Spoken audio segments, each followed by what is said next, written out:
안녕하세요, 여러분. 제 사연을 시작하기에 앞서 사연을 듣고 계신 많은 분들에게 한 가지 질문을 던지면서 시작해 보고 싶어요.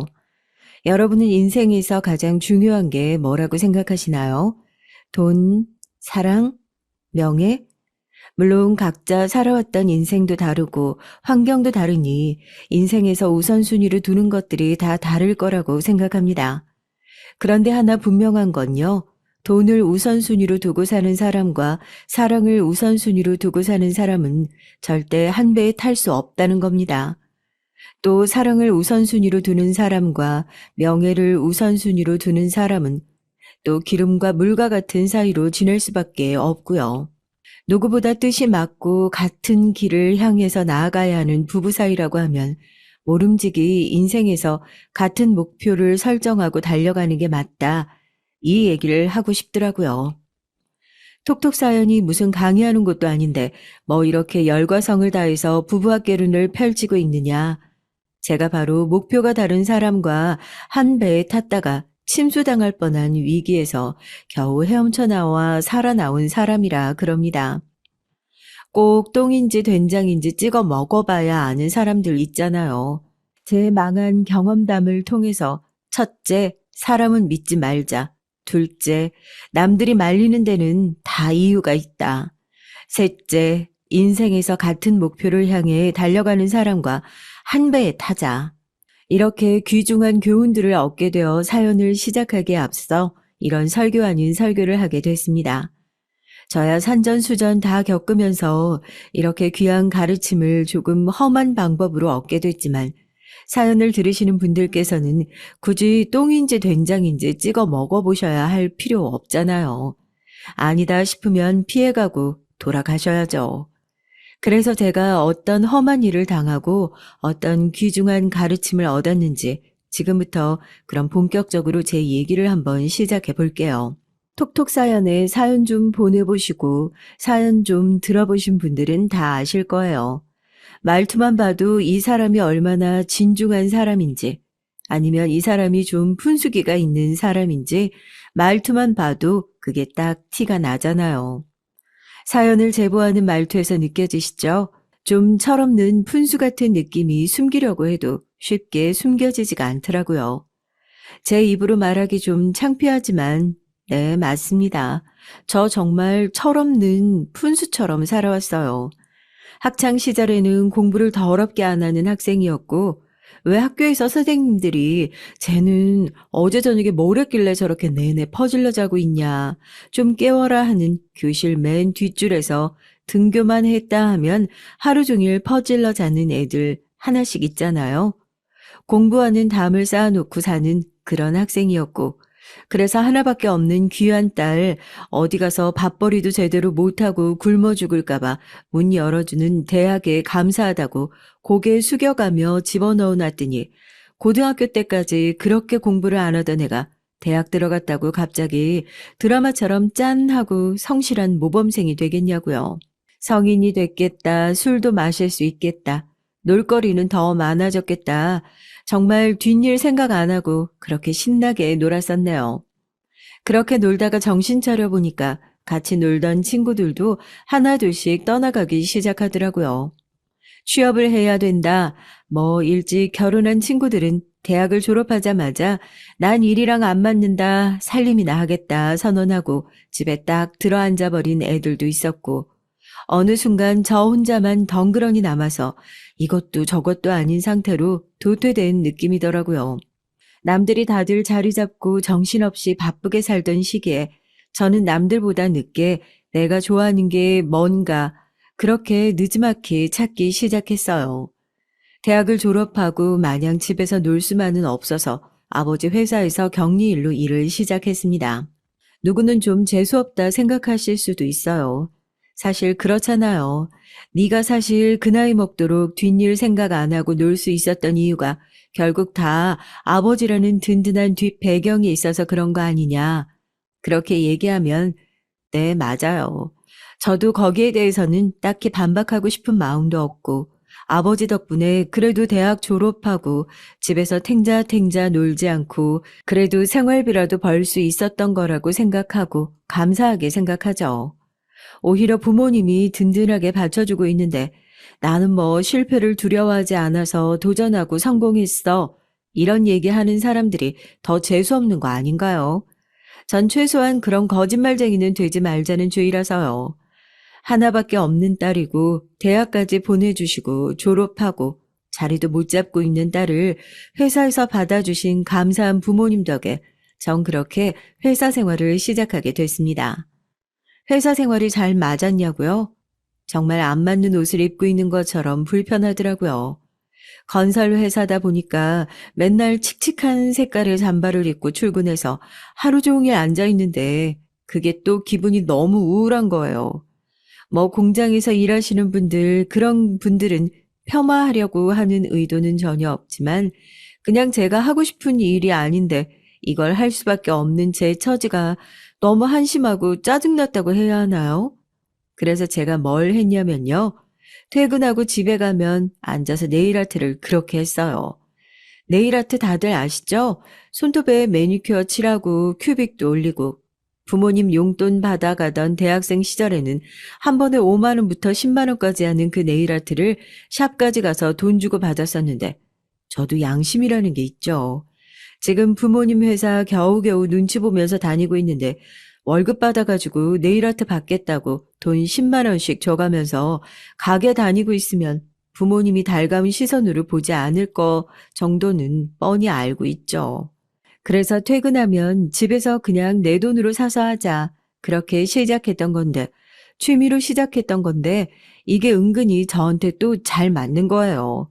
사람이 정말 자기한테 잘 맞는 일을 언제 어디서 어떤 계기로 찾게 될지 모른다고 하지만 남들보다 늦게 캥거루처럼 부모님 배 앞주머니에 들어가서 살다가 깨작깨작하게 하게 된 취미가 제 천직이 될 거라고 누가 상상이나 했겠어요. 어렸을 때부터 손재주가 꽤 좋은 편이었거든요.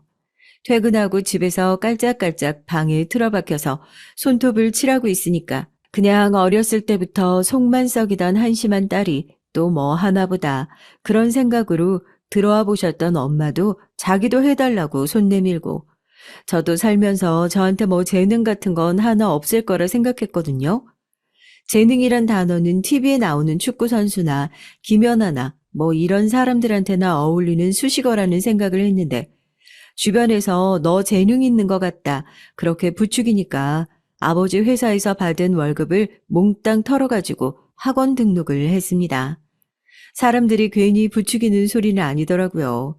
그렇게 회사에서 일도 열심히 하면서 퇴근하면 바로 학원으로 달려가서 밤 10시, 11시까지 혼자 남아 연습을 하고 나한테도 피나는 노력을 할 수 있을 정도로 좋아하는 일이 생겼다는 것 자체가 너무 기쁘더라고요.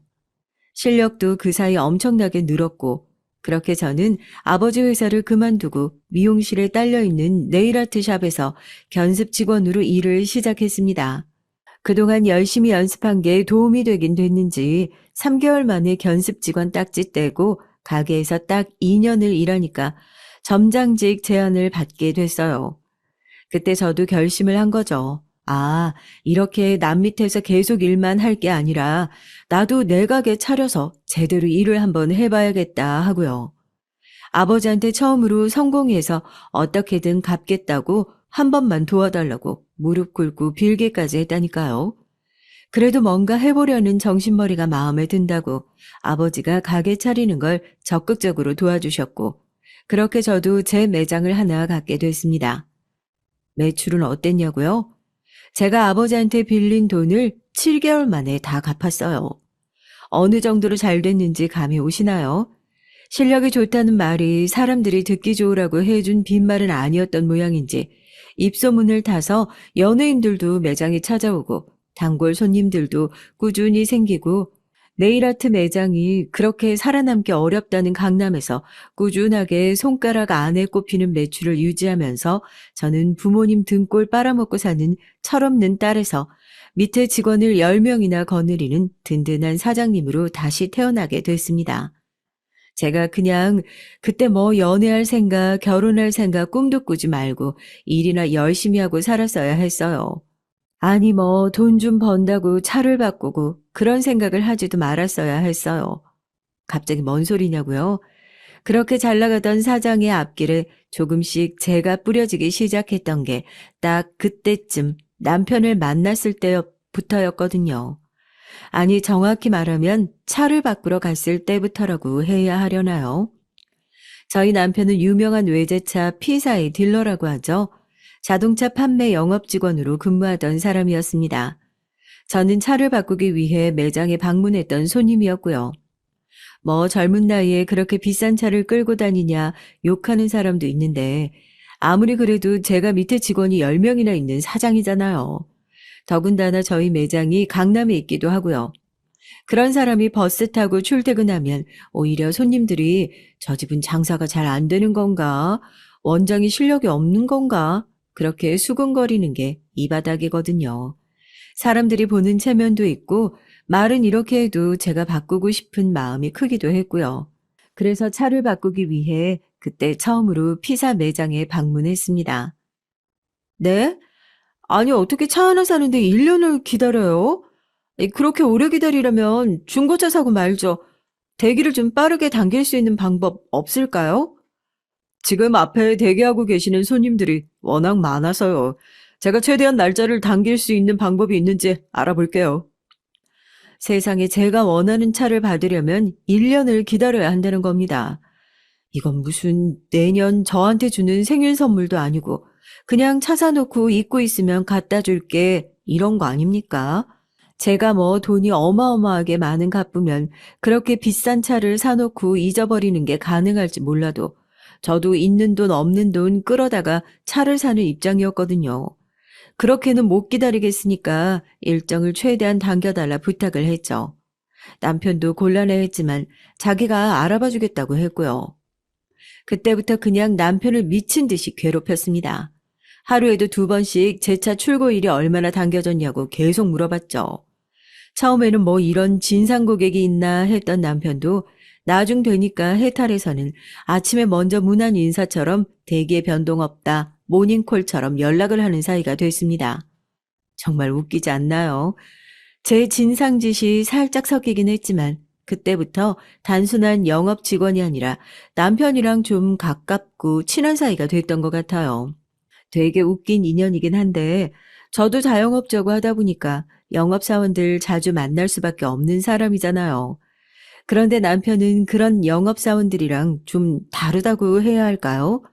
사람을 불편하게 하는 것도 없었고 저한테 뭐 차를 팔아서 이윤을 남기려고 하는 것보다는 그냥 인간적으로 호감이 있어 보이는 느낌이었어요. 저 그때 남자도 네일 아트 받을 수 있다고 하셔서 생각이 나서 와봤는데 예약을 하고 왔어야 했나요? 제가 핸들도 잡고 계약서도 쓰고 손 보여줄 일이 많은 사람인데 손이 영 지저분해 보이는 것 같아서 이런 것도 관리해 주실 수 있나요? 그래도 귀한 손님들 계약서 쓰는 손인데 누구보다 더 깔끔하게 관리해야 하지 않겠냐고 머쓱한 얼굴로 저희 가게를 찾아오더니 얼마 지나지 않아서는 저희 직원들도 얼굴만 보면 알아볼 정도의 단골 손님이 됐다니까요. 올 때마다 제 간식은 물론이고 직원들끼리 나눠 먹으라고 간식까지 사다 줘서 저보다 오히려 저희 직원들이 그분 또 언제 오시냐, 이제 관리 받으실 때 되지 않았냐, 자기들끼리 그런 얘기를 하면서 기다릴 정도였어요. 저도 그런 모습을 보면서 더 호감이 생겼죠. 처음에는 나한테 차 한 대 더 팔려고 저러는 거 아닌가 불순한 의도를 의심하기도 했었는데 사람이 은근히 순박하기도 하고 호감이 가기 시작하더라고요.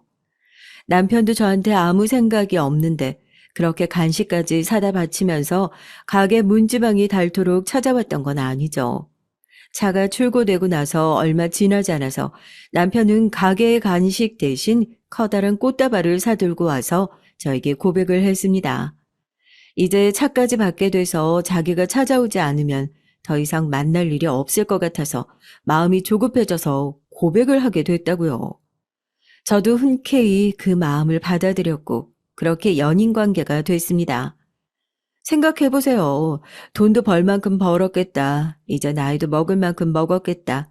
딱 하나 마음에 걸리는 게 연애 못하고 결혼 못하는 거 하나였는데 남들보다 조금 늦긴 해도 때가 되니까 이렇게 알아서 척척 잘 되는구나 싶어서 사람이 그냥 때가 다를 뿐이지 어떻게든 맞는 길로 가게 되어 있구나 그랬거든요. 남편도 저보다 2살 위인데 아버지가 돈 관련된 사고를 좀 치셔서 인연을 거의 끊고 산다고 하더라고요. 혼자서 홀어머니 모시다 보니까 여태까지 죽어라 일만 해서 연애 같은 걸 거의 해보지도 못했다고. 남편이 결혼하기 전부터 그렇게 힌트를 많이 줬는데 도망가질 못했어요. 돈 문제로 사고쳐서 인연 끊고 사는 시아버지, 아들한테 의지해서 사는 홀어머니, 그리고 그 사람들을 책임져야겠다는 이상한 사명감을 가지고 사는 남편까지 이렇게 말도 안 되는 삼박자가 딱딱 맞아떨어져서 저 멀리서 이런 비슷한 사람만 보여도 꽁지가 빠져라 도망가야 하는 상황이었는데 여기 사연 보내시는 분들이 그러시잖아요. 그때는 대체 뭐에 씌인 건지 뭐에 홀린 건지 모르고 그렇게 결혼을 한다고요. 제가 딱 그 꼴이었습니다. 저희 부모님은 당연히 남편을 데려오자마자 절대 안 된다고 크게 반대를 하셨어요. 특히 아버지가 제일 완고하셨죠. 저희 아버지라서 하는 말이 아니라요. 은근히 사람 겉모습만 보고 판단하시는 게 되게 심하세요. 뭐 사연 쓰는 마당에 꾸며내고 말고 할 것도 없잖아요. 옛날 어른들이 다 그러시지 않나요? 이제 저도 나이가 있고 하니까 결혼을 하겠다고 남편을 데리고 가니까 단번에 그러세요. 나는 내 눈에 흙이 들어가는 한이 있어도 내 딸 영맨이랑 결혼 안 시킨다. 아무리 겉모습만 보고 저 사람은 집안이 어떨 것 같니, 학벌이 어떨 것 같니 판단하는 아버지지만 사람 앞에다 앉혀두고 그런 소리를 하실 정도로 무식한 분은 아니었으니까 저도 그런 아버지의 반대에 깜짝 놀랐었습니다. 남편을 돌려보내고 나서 제가 어떻게든 아버지 마음을 돌려보겠다고 이 사람이 얼마나 성실하고 우리 가게 사람들한테도 얼마나 잘하고 이런 얘기를 하는데도 아버지는 절대 안 된대요. 저도 답답해서 대체 왜 그러냐고, 그럼 딸이 결혼도 안 하고 혼자서 늙어 죽으면 좋겠냐고, 애도 못 낳아서 제사상도 못 받으면 좋겠냐고 막 화를 냈죠. 내가 어디 저런 영업직 놈들 하루 이틀 보는 줄 알아? 원래 자기가 갖고 싶은 거 있으면 간이고 쓸개고 다 빼주는 게 저런 놈들이다. 제가 너한테만 영업을 하면 다행이게. 어쩌다가 네가 걸린 건 아니고. 난 싫다. 회사에도 필요해서 영업직들 뽑긴 한다만 일적으로도 인간적으로도 딱 질색이야. 다른 이유도 아니고 직업 때문에 싫다는 게 전 너무 이해가 안 되고 답답한 겁니다. 더군다나 아버지 회사에도 뻔히 영업직들 뽑아놓고 그 영업직들 덕분에 회사 굴리고 있으면서 그래서 싫다는 게 전 그냥 아버지가 괜한 고집을 부리는 거라 그렇게 생각을 했거든요. 여기서 또 한 번 후회를 하죠. 그때 아버지 말을 들었으면 이런 일이 없었을 텐데 하고요. 자식 이기는 부모 없다고 하지 않습니까? 남편은 아버지 마음을 돌리기 위해서 모든 영업 스킬을 제가 아닌 아버지에게 펼치기 시작했고 자식 이기는 부모 없다고 하잖아요. 결국 저는 아버지가 반대하셨던 그 결혼을 꾸역꾸역 해내고 말았어요. 답답하신 마음은 알겠지만 결국 저도 정신을 차리니까 너무 답답해하지만 마시고 끝까지 들어주세요. 지금 이런 것들을 다 무시하고 결국 제 마음대로 한 벌도 톡톡히 치르고 제일 많이 후회하는 건 결국 저 자신이니까요. 10번 찍어 안 넘어가는 나무 없다 전법이 성공하고 나서 저희는 양가 부모님에게 손을 벌리지 않고 저희 힘으로 신혼집을 차리고 작지만 알차게 결혼 생활을 시작했어요. 그냥 솔직하게 말씀드리면요. 아무래도 제가 좀 더 버는 사람이었고 제가 여유가 있잖아요. 뭐 남편이 뭘 더 해와야 되네, 뭐 어쩌네 이런 것들이 속물인 제 입장에서 생각이 아예 안 나진 않았는데 남편의 저 성실함이라면 내가 조금 늦었지만 적성을 찾았던 것처럼 금방 잘 될 거라고 생각해서 결혼 당시에는 제가 조금 더 많이 내고 제 지분이 좀 더 컸던 것 같아요. 돈을 좀 더 쓰긴 했지만요. 아예 저만 크게 손해보는 장사는 또 아니었던 게 아무래도 제가 그렇게 제 돈 내고 입지가 조금 더 크다 보니까 시댁에서 쓸데없는 눈치 주는 일은 없더라고요. 다들 보시는 대로 제가 누구 눈치를 줬으면 줬지 뭐 누구 눈치 보고 그럴 성격은 절대 아니거든요. 그래서 시어머니가 눈치를 주시는데도 눈치를 못 챈 걸 수도 있지만 여튼 제가 느끼기엔 그랬어요. 남들이 시집살이라고 하는 것들 있잖아요. 시댁에서 시어머니와 은근한 기싸움이라던가 쓸데없는 집안 행사에 오라가라 잔소리하시는 시어머니. 전 그냥 그런 게 톡톡 사연이나 들어와야 들을 수 있는 진기한 사연 같은 거였다니까요, 정말. 김장하자고 부르는 시어머니요? 전혀 없었어요. 오히려 저한테 생판 얼굴도 모르는 손님들 맞는다는 게 얼마나 힘든 일인지 본인도 본인 아들 일하는 걸 봐서 잘 안다면서 김장한 김치를 손수 냉장고에 채워주신 적은 있어도 그런 거 하자고 저를 오라가라며 부르신 적 없었어요. 오히려 어쩔 땐 왜 저렇게 잘해주시나 좀 부담스럽다고 느낄 정도긴 했죠. 저도 그렇게 양심 없는 며느리는 아니었던 게요. 각자 자기가 잘할 수 있는 영역이 있는 거잖아요. 시어머니가 김장김치를 냉장고에 채워주고 우리 며느리 같은 사람이 어디 있냐면서 마르고 닳도록 칭찬을 하시는데 대신에 저는 돈을 좀 썼죠. 시어머니 여행도 보내드리고 뭐 스파도 끊어드리고 제가 팔짱 끼고 비위 맞추는 건 돈 받고 하루 종일 손님들한테 하는 걸요. 그걸 가족들한테까지 하고 싶진 않거든요. 저도. 대신에 번 만큼 가족들 행복하게 쓰라고 그렇게 저도 모자라지 않게 퍼줬다. 그건 장담할 수 있어요. 자, 이제 그러면 좀 방대하긴 했어도 제가 어떤 결혼 생활을 했는지 충분히 이해는 되실 것 같아요. 지금 시간이 되시는 분들은 시원한 냉수라도 한 잔 떠다가 쭉 들이키시는 게 좋을 것 같네요. 이제부터 좀 답답하고 열받는 일들이 시작될 예정이거든요. 철없는 푼수가 아버지가 그렇게 반대하시는 결혼을 꾸역꾸역 했지만 시댁에서 그렇게 사랑받는 모습을 보면서 저희 친정에서도 네가 결혼 하나는 잘했다면서 금세 말을 바꿔서 그렇게 칭찬을 하셨는데 그렇게 잘 나가다가 왜 남편이 둘도 없이 나쁜 놈으로 보이기 시작했냐면요. 남자들은 왜 그럴까요? 그런 얘기 들어보셨어요? 남자들은 호주머니에 여유가 있으면 안 된다고요. 자기 그릇이나 씀씀이에 비해서 감당하지 못할 정도로 큰 돈이 들어오기 시작하면 다른 생각을 하게 된다고. 저희 남편도 딱 그 꼴이었거든요. 제가 변변찮은 직장에 다니면서 허리띠를 졸라매면서 살았으면 남편 놈도 그렇게 다른 생각을 할 여유 같은 게 없지 않았을까 싶은데 아쉽게도 저는 일에 미쳐 사는 워커홀릭이었고 남편이 집안 살림을 걱정할 정도로 적게 벌어다주는 마누라도 아니었고 그리고 저의 가장 큰 실수는 남편을 너무 많이 믿고 있었다는 거죠. 남편이 그렇게 둘도 없는 검은 머리 쓰레기인 사실을 결혼 전에도 결혼 후에도 눈치 못 챌 정도로 눈치가 없는 제가 어라, 그래도 이건 좀 이상하다. 남편한테 뭔가 문제가 있는 건가 의심하기 시작했던 건 결혼하고 나서 3년 차가 다 되어가는 시점이었어요.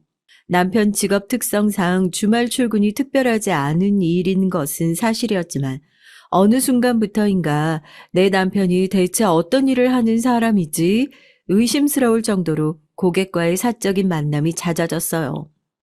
고객님과 라운딩을 가야 한다면서 주말 새벽에 제가 일어나지도 않은 시간에 말도 없이 집을 나간다든지 밤 늦은 시간에 나갈 채비를 해서 어디 가냐 물어보면 자기가 담당하는 고객님이 술을 좀 과하게 드신 것 같은데 연락이 와서 집에 모셔다 드려야 할 것 같답니다. 저도 그렇게까지 화를 낼 일은 아니지만 해도 너무하다 싶어서 당신이 차 파는 사람이지 무슨 차 사는 사람들 뒤닦아주는 사람이냐고 그런 식으로 해서 벌어야 하는 돈이면 벌지 말라고 크게 화를 냈던 적도 있었어요. 솔직히 의심스럽긴 했죠.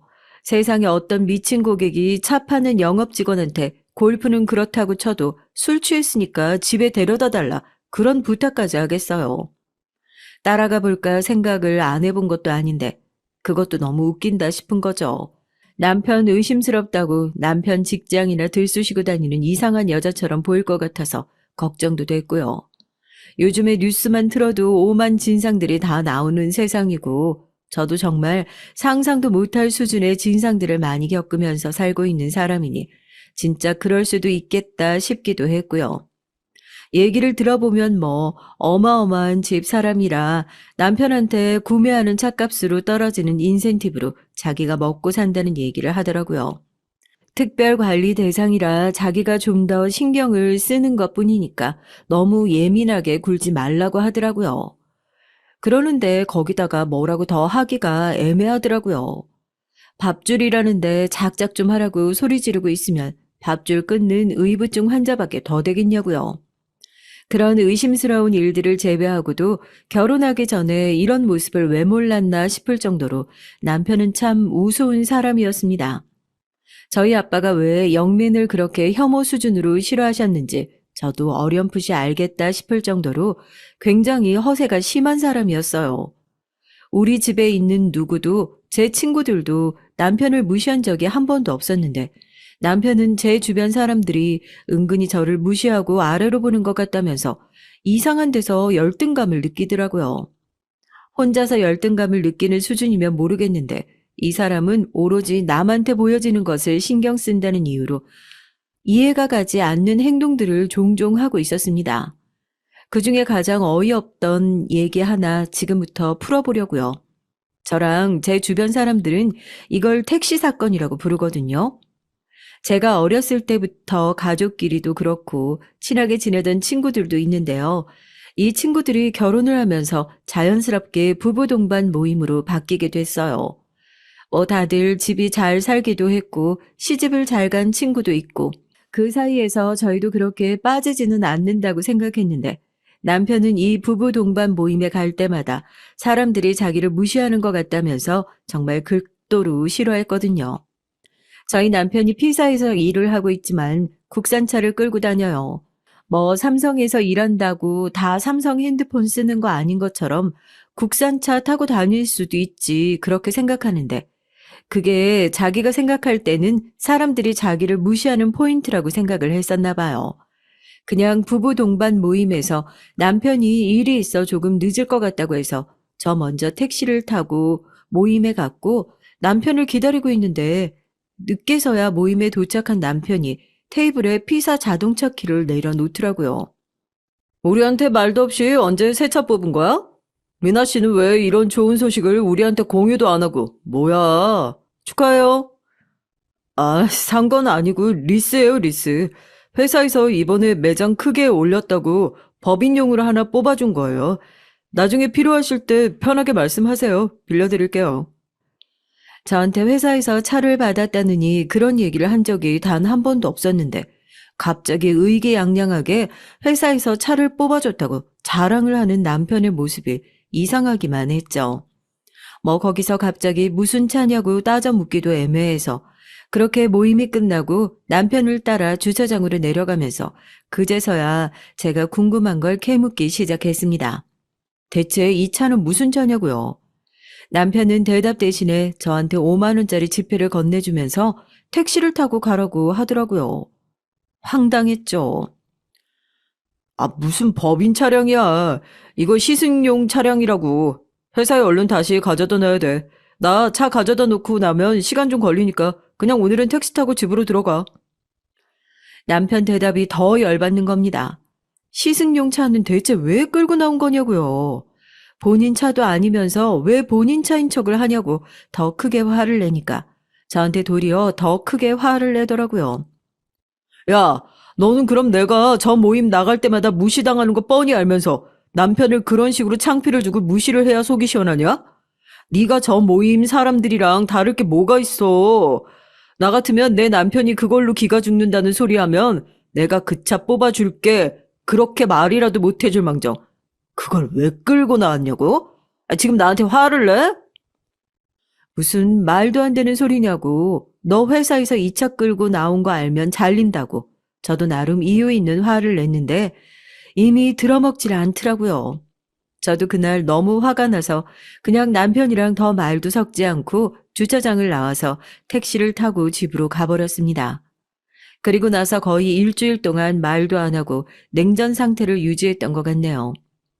시승용 차 정도로 끝났으면 다행이지만 제가 봤을 땐 남편의 허세가 그때부터 점점 더 심해지는 게 느껴졌거든요. 그날 이후 제가 깜짝 놀랄 만한 일들이 더 많이 생겼거든요. 저희는 각자 버는 게 있으니까 최소한의 생활비를 제외하면 서로의 벌이에 최대한 터치를 하지 말자는 주의긴 한데 생활비에도 자꾸 구멍이 나는 것 같아서 저도 남편의 카드 고지서를 뜯어봤어요. 평소랑 다르게 상상도 못할 액수가 찍혀 있어서 1차적으로 놀랐고 백화점 명품관에서 쇼핑한 내역에 2차로 놀랐죠. 안방 옷장이며 남편이 뭘 사다 놓고 숨겨놓을 만한 장소를 싹 다 뒤져보니까 명품 시계의 쇼핑백이 나왔습니다. 일단 다른 여자 사준 게 아니라는 사실에 안도하긴 했지만 이런 사치를 하는 사람이 아니니까 퇴근한 남편을 강하게 추궁했어요. 내가 무슨 일 하는지 어떤 차를 팔고 있는지 몰라? 나도 고객들이랑 급을 맞춰야 하는 거야. 너 그 차 왜 끌고 다니는 거야? 결국 너도 고객한테 보여주는 게 중요하니까 무리해서라도 외제차 끌고 다니는 거 아니야? 너는 괜찮고 나는 안 된다 이거야? 다 빼놓고 당신 월급을 생각해봐. 정말 이렇게 쓰는 게 맞다고 생각하니?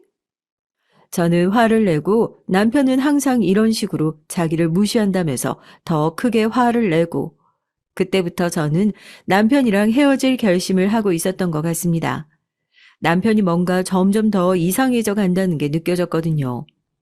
저도 관계를 회복해 보려고 많은 노력을 했죠.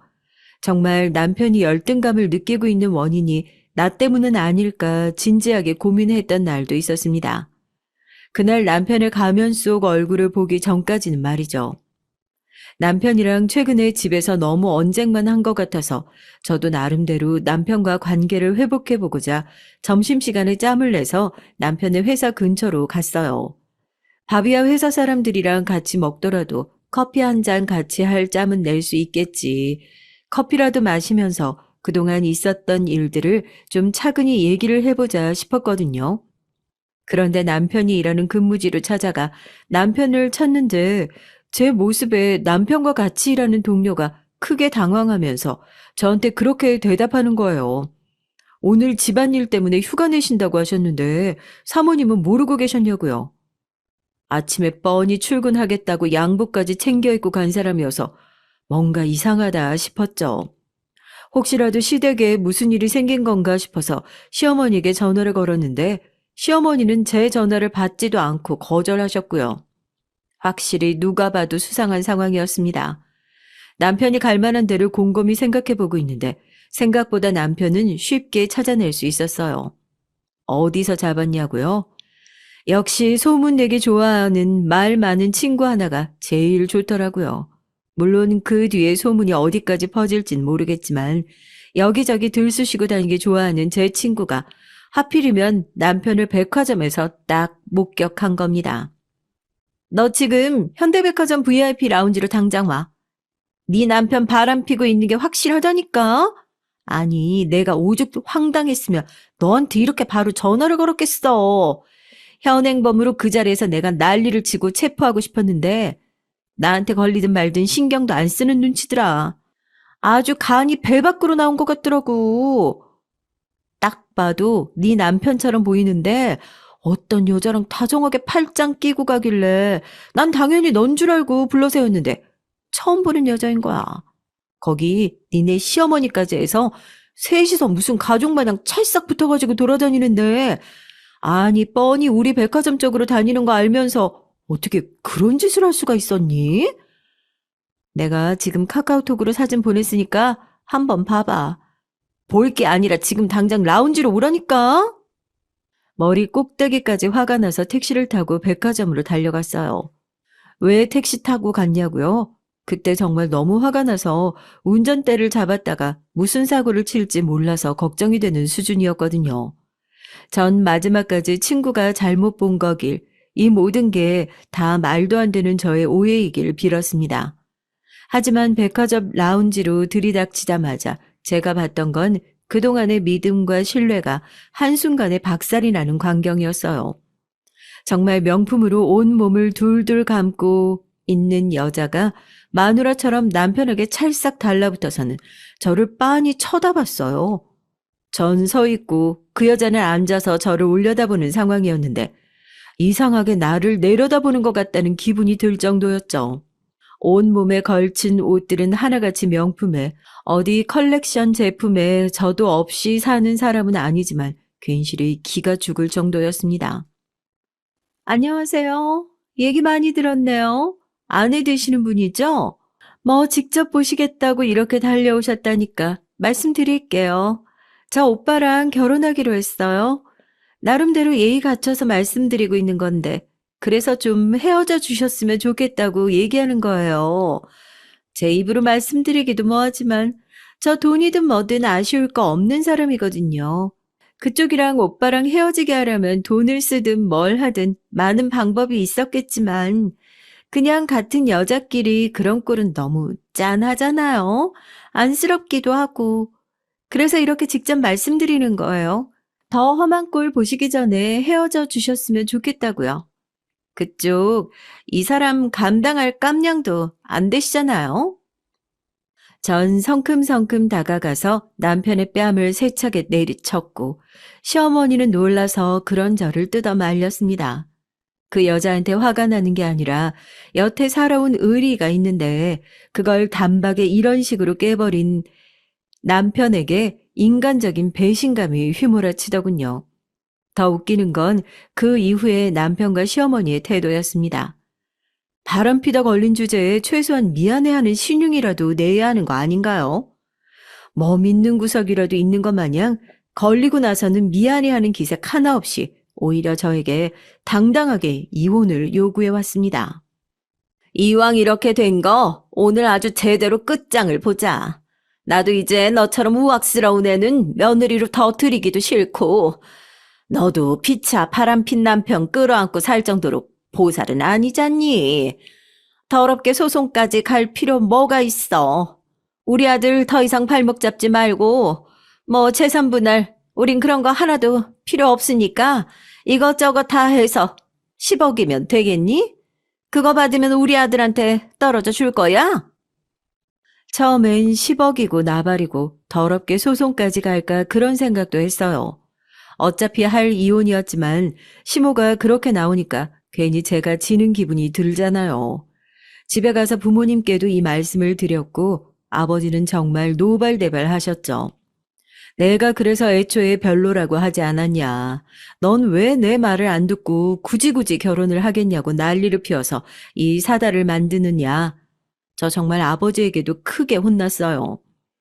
그런 건 둘째치고 시어머니가 제안한 내용은 받아들이자고 하시더라고요.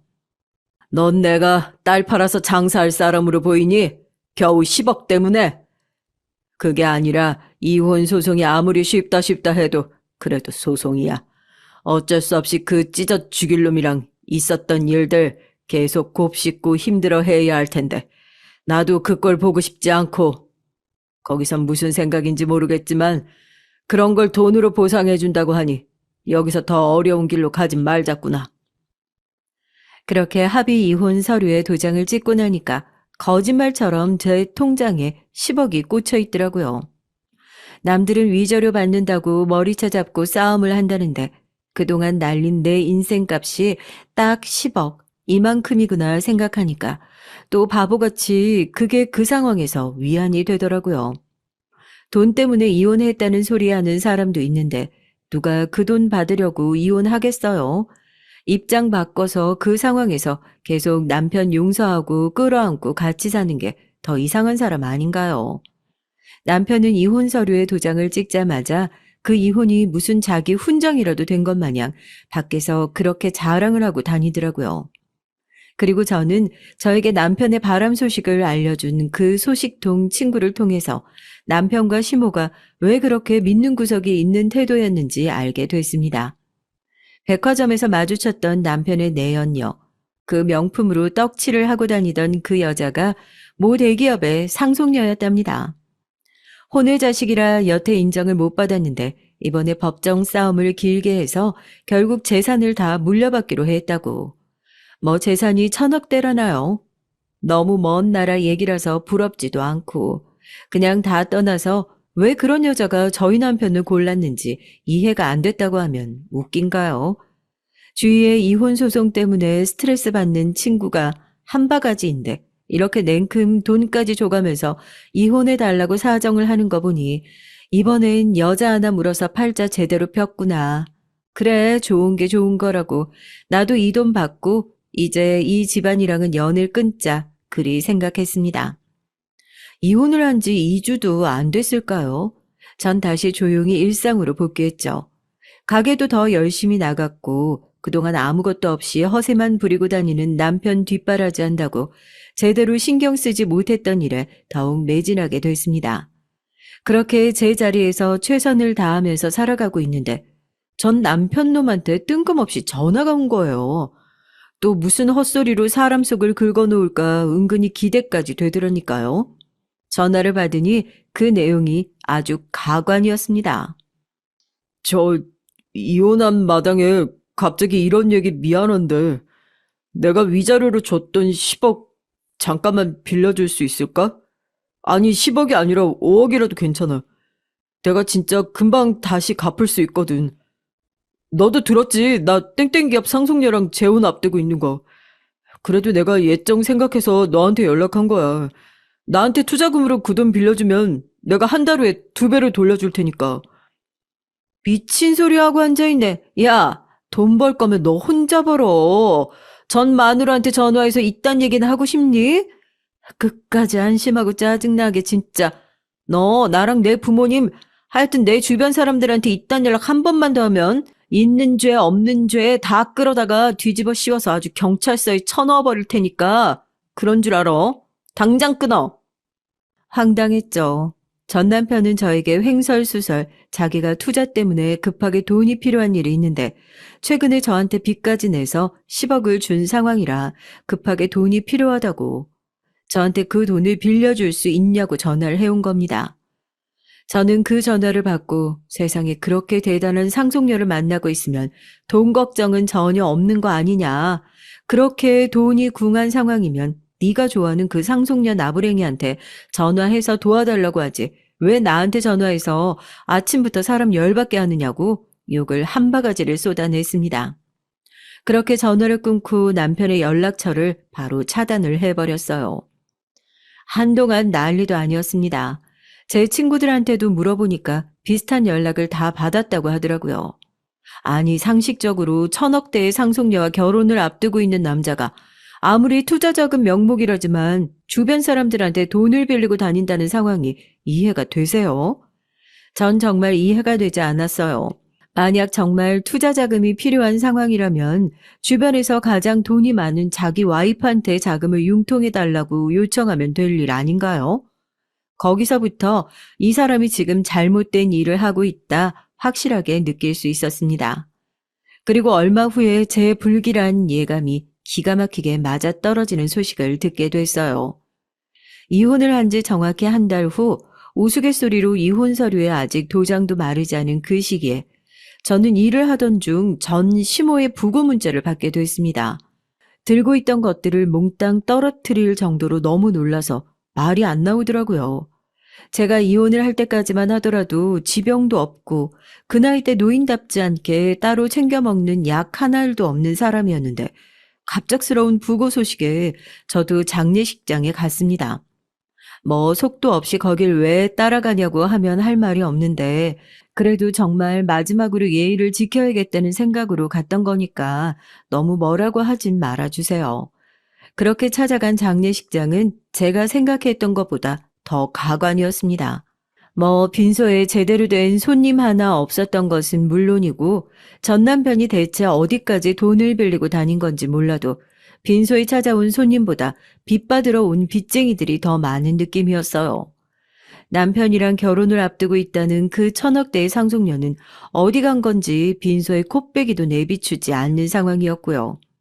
그래도 한때는 내 모든 걸 다 포기하고서라도 이 사람 하나만 있으면 되겠다. 그렇게 선택했던 사람이었는데 소주병을 들고 수염이 시퍼렇게 올라와서 상주 역할도 제대로 못하고 벽에 페인처럼 기대어 앉아있는 꼴을 보니까 저도 참 바보같이 짠하다는 생각이 들긴 하더라고요.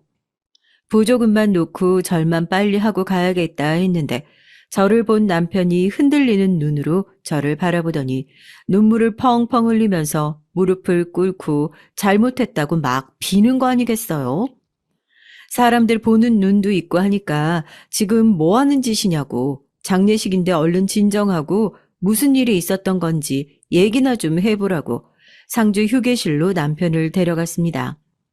아직 술에서 깨지도 못해서 잔뜩 꼬부라진 혀로 얘기를 꺼내는 전 남편의 얘기를 들으니까 사람이 정말 나쁜 짓을 하면 그대로 돌려받고 분수에 넘는 걸 욕심내면 이런 꼴을 당하는구나 확실하게 느꼈죠. 그 여자 완전히 사기꾼이었어. 완전히 사기꾼이었다고. 천억대 부자는 무슨 대기업 상속녀? 그딴 거 다 거짓말이었다고. 나랑 우리 엄마가 그 여자한테 속아서 투자금이니 뭐니 돈을 얼마나 갖다 바쳤는지. 차라리 우리 돈만 있었으면 다행이지. 그 여자가 투자금 불려준다는 얘기만 듣고 친구 몇 친척들한테 연락했다가 지금 우리만 고소당하게 생겼다고. 여보, 내가 잘못했어. 조강지쳐 버리고 가면 벌 받는다는 거 알고 있는데 내가 생각이 너무 짧았어. 장인어른께 말씀드려서 나 한 번만 다시 받아주실 수 있는지 물어봐주면 안 될까? 뭐든 할 수 있어. 처가살이도 할 수 있고 처갓집에서 시키는 거라면 뭐든지 다 할게. 우리 어떤 힘든 일이 있어도 같이 헤쳐나가기로 했잖아. 제발 나 한 번만 도와줘. 응? 정신 차려. 그래, 네 말대로 어떤 힘든 일이 있어도 같이 헤쳐나가기로 약속했지.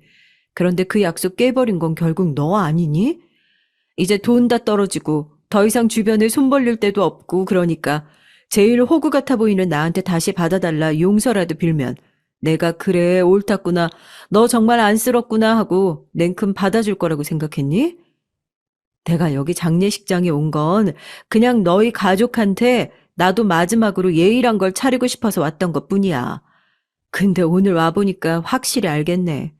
이런 사람들한테 굳이 내 시간 내 돈 써가면서 예의 차릴 필요도 가치도 없는 인간들이었다는 거. 빚쟁이들한테 쫓겨서 네 인생이 망하든지 말든지 그건 내 할 바 아니고 죽든지 말든지 그것도 네 맘대로 해. 너랑 나랑 인연은 그때 네가 날 배신한 이유로 끝났으니까. 알겠어? 이제 와서 무릎을 꿇고 사실 본인은 나 하나밖에 없다면서 잠깐 뭐에 씌이고 홀려서 그런 잘못된 선택을 한 거다. 용서해달라 빌더군요. 기가 막혔죠. 이렇게 한심한 사람이었기 때문에 천억대의 상속녀라고 거짓말을 치면서 활개를 치고 다니는 사기꾼의 게임에 빠져서 본인한테 헌신했던 마누라와 며느리를 버릴 수 있었던 거겠죠. 결국 그 말로는 스스로 목숨을 끊는 쓸쓸하고 처절한 모습이었지만 말입니다. 본인 어머니의 장례식장에서 창피한 줄도 모르고 저한테 제발 가지 말라면서 제 다리를 붙잡고 소리를 지르고 오열을 하는 전 남편 놈을 겨우 떼놓고 누가 볼까 싶어 빠르게 저도 자리를 떴습니다. 저랑 결혼 생활을 할 당시에도 삐뚤어진 돈 욕심이 그렇게 많았던 두 모자는 그렇게 장례식장에서까지 남들에게 손을 벌리면서 죽는 소리를 해야 할 정도로 말도 안 되는 최후를 맞게 됐어요. 전 남편은 아직도 미련을 못 버린 건지 몇 번이나 번호를 바꿔서도 바깥에 있는 공중전화로 저에게 연락을 걸어왔습니다. 제발 한 번만 다시 만나줄 수 있냐고. 만나서 자기랑 얘기라도 해달라고요. 처음엔 대체 그동안 무슨 일이 있었기에 이렇게까지 사람이 망가질 수 있나. 만나서 얘기라도 들어볼까 안쓰러운 마음이 들었지만 저도 빠르게 정신을 다시 차리고 마음을 고쳐먹었답니다. 사람한테 한 번 속지 두 번 속을 일 있겠어요. 제가 아무리 바보 같고 멍청해서 첫 번째 결혼에서 잘못된 선택을 했더라도 지금 저에게 그 기회를 얼마든지 되돌릴 새로운 기회가 주어졌는데 그걸 제 발로 뻥 걷어차버릴 정도로 멍청이는 아니거든요. 그렇게 계속해서 저한테 구걸과 가깝게 연락을 해오던 전 남편의 연락은 저희 아버지가 전화를 받아들고 한 번만 더 연락하면 스토킹이든 뭐든 신고해서 깜빵에 쳐넣어주겠다. 남아있는 돈이라도 지키고 싶으면 정신 차리라고. 우리 가족한테 다시는 연락도 하지 말고 눈에 띄지 않게 조심해라. 으름장을 놓으신 이후로 잠잠해졌습니다. 그 모습을 보니까 더 한심하다는 생각이 들더라고요.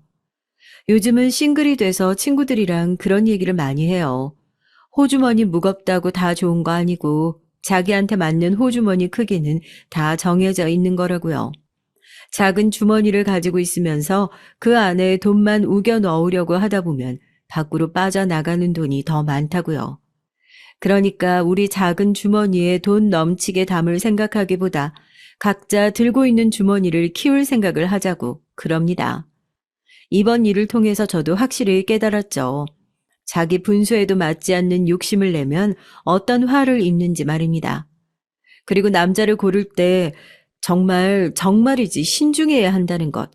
그렇게 신중할 자신이 없다면 애초에 결혼한 남자를 고르지 말아야 한다는 것까지 너무 늦게 깨달아 버렸지만 이제서라도 알게 된 게 어딘가 싶어요. 당분간 제가 다시 결혼을 하는 일은 없겠지만 다음에 결혼할 기회가 생긴다면 이때 망한 경험을 잘 되살려서 조금은 더 정신머리 제대로 박힌 남자를 고를 수 있지 않을까 그렇게 기대해 봅니다. 여러분들 아셨죠? 명심하자고요. 자기 분수에 맞게 살자고요. 분수에 맞게 살자는 말이 열받는다면 내 분수부터 키우자고요. 그럼 저는 앞으로도 제 분수 키워가며 열심히 살아보겠습니다. 다들 큰 그릇을 가진 사람 되시길 바라며 사연 마무리해요. 감사합니다. 안녕하세요. 저는 시어머니를 모시고 사는 40대 초반의 여성입니다. 제 소개를 들으시는 분들의 대다수는 아마도 제가 시집살이 한다고 생각하시고 저를 안타깝게 보실 수도 있을 거예요. 실제로도 주변 분들은 제가 시어머니와 함께 산다고 하면 혀부터 차시거든요. 워낙 드라마든 영화든 고부간의 갈등을 그리는 작품들이 많기도 하고 실제 상담을 받는 분들도 꽤 있다 보니 시집살이는 무조건 고되고 힘들다고 생각하실 수도 있을 거예요. 하지만 저의 경우는 전혀 아니랍니다. 저는 시집 와서 지금까지 한 번도 힘들다는 생각을 해본 적이 없어요. 왜 딸 같은 며느리라는 말들 하시잖아요. 제가 딱 그런 며느리거든요. 저희 시어머니께 저는요. 저도 결혼하기 전까지만 하더라도 세상에 딸 같은 며느리가 어딨냐고 며느리는 며느리일 뿐이라고 생각했어요. 나는 시부모와는 함께 살 수 없다고도 생각했고요. 당시에 저로서는 시부모를 모신다고 말하는 남자하고는 절대로 결혼하지 않겠다고 말했던 적도 있을 정도로 있을 수도 없는 일이었습니다. 그런데 제가 딱 저희 시어머니를 만나고 180도 생각이 바뀌었어요. 저만큼 저희 시어머니께서 저를 생각해 주시는 마음이 남다르시다는 거죠. 남편은 이남 일녀의 둘째로 이른바 금수저예요. 위로는 형이, 아래로는 여동생이 하나 있죠. 시누이는 악기를 전공해서 한국에 있는 시간이 거의 없었는데요. 저도 결혼식장에서 만난 것이 전부일 정도였답니다. 그래서 시집을 갔을 때 시댁에 남아있던 가족은 시어머니, 아주버님, 그리고 저 이렇게 네 식구였어요. 시댁에는 집안일을 봐주시는 이모님이 계셔서 제가 막 뭘 할 필요는 없었고요. 그냥 저희 부부 머무는 2층만 책임지면 됐죠.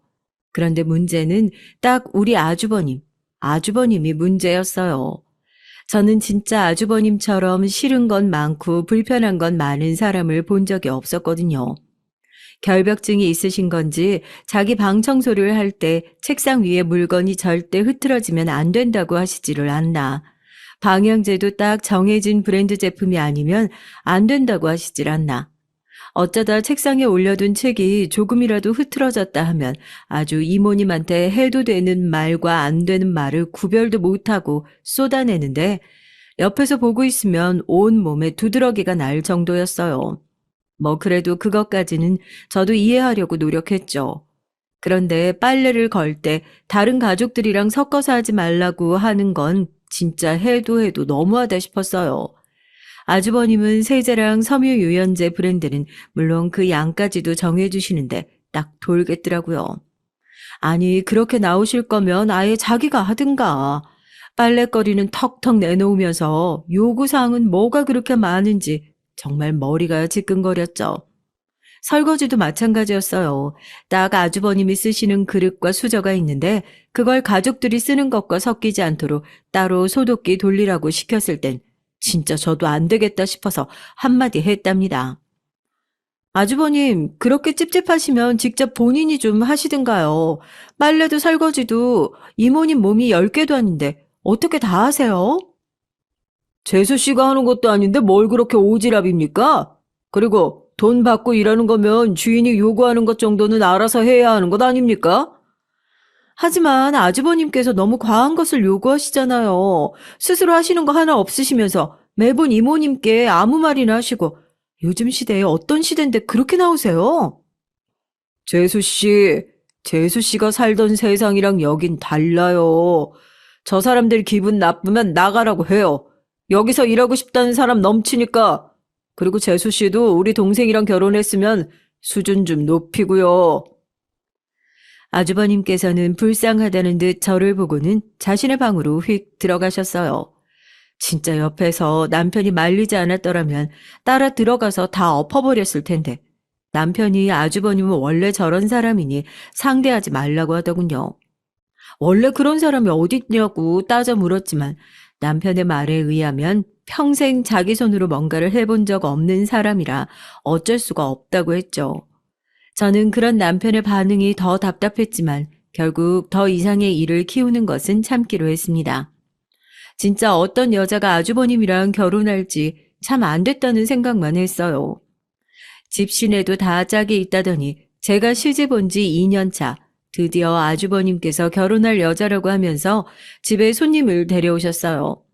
첫인상부터가 얼굴에 화려함이랑 세 글자가 턱하니 새겨져 있는 그런 분이셨죠.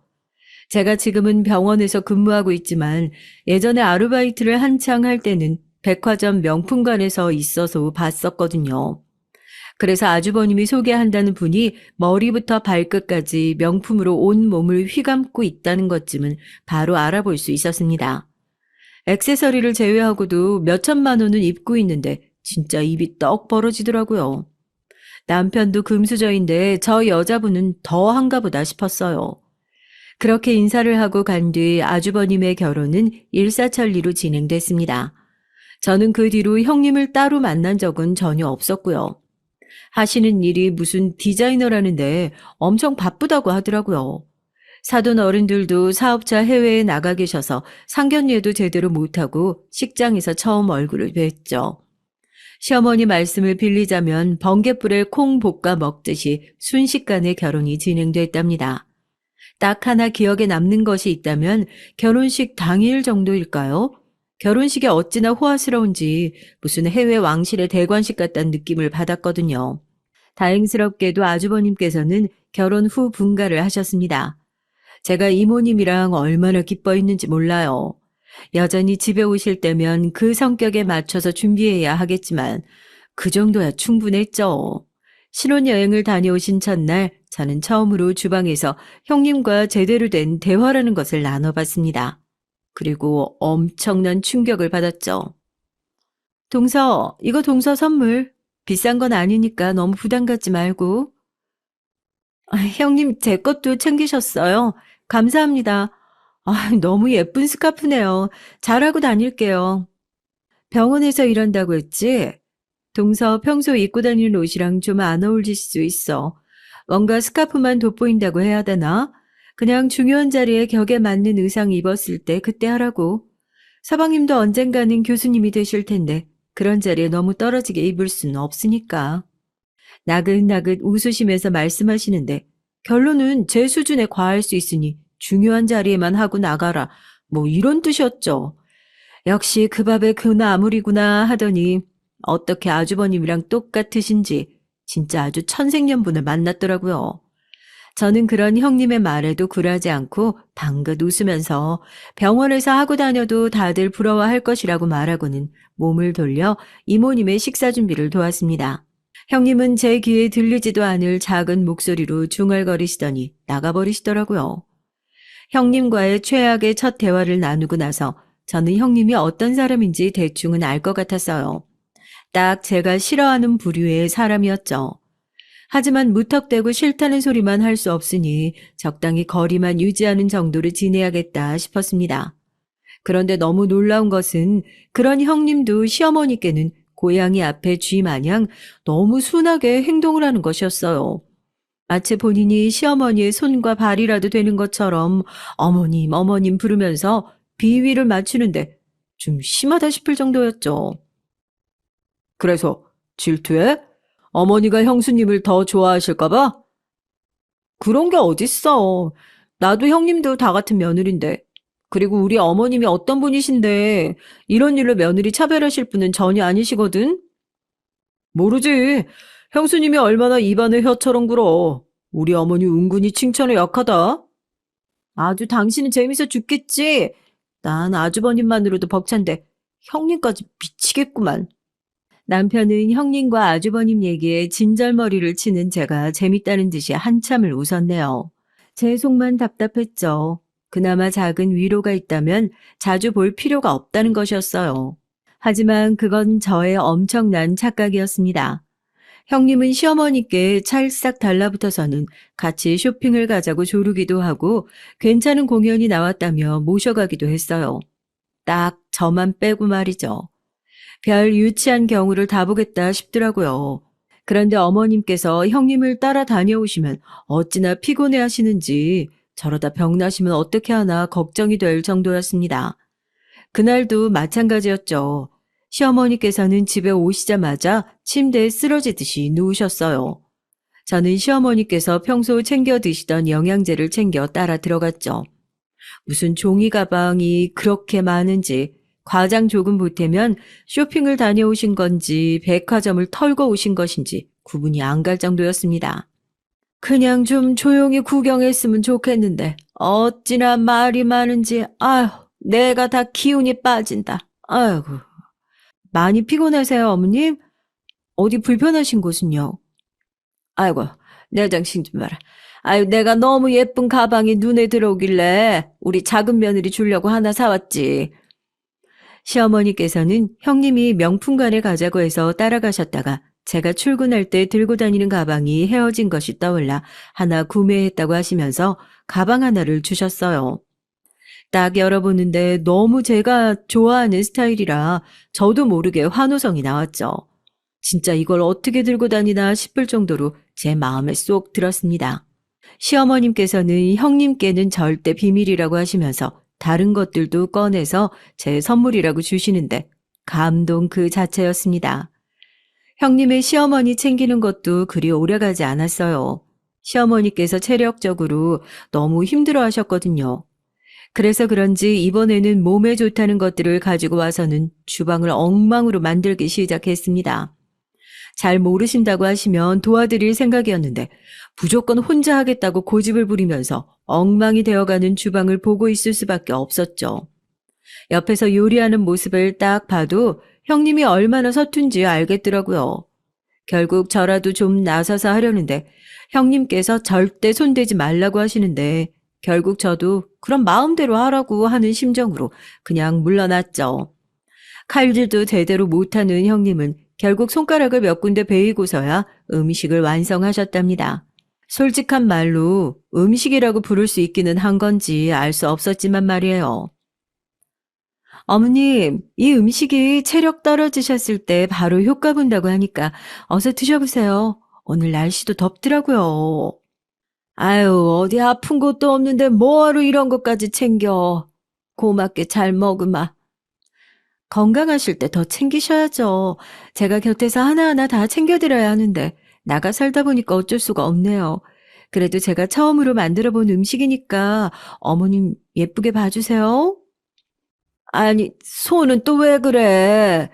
디자이너 한다는 사람이 손을 조심해야지. 어머님 위해서라면 이 정도는 괜찮아요. 시어머니께서는 밴드를 붙인 형님의 손을 보시고는 미안한 마음과 안타까움이 가득 담긴 손길로 쓰다듬어 주셨습니다.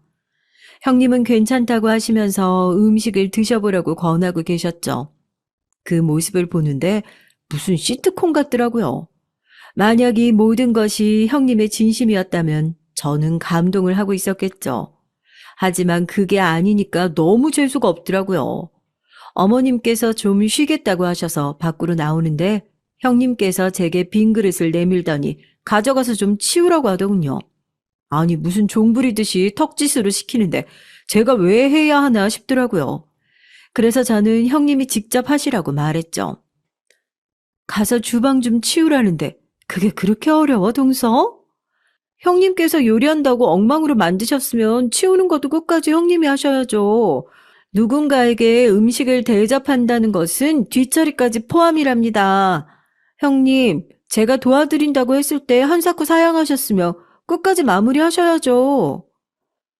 동서, 솔직히 말해봐.